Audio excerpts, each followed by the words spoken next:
আমাদের তরুণ নেতা যার দিকে আজকে সোনা বাংলাদেশ তাকিয়ে আছে, সেই নেতা তারেক রহমান সাহেবকে এখনো দেশে ফিরতে পারেননি বন্ধুগণ। এই অবস্থার অবসান হয়েছে।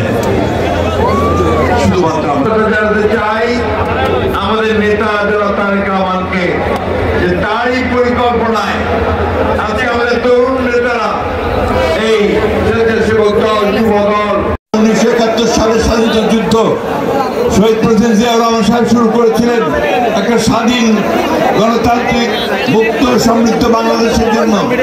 আমাদের কারণে আমাদের নেতা বলেছেন সবার আগে বলেছেন, জোরে বলতে হবে তো, সবার আগে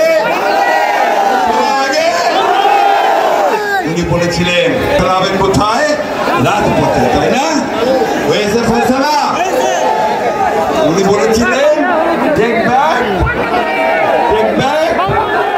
আর এইবার বলেছেন সবার আগে বাংলাদেশ, তাই না? আসুন আজকের এই তরুণ ভাইরা, বুড়োরা যারা আছে, বুড়ো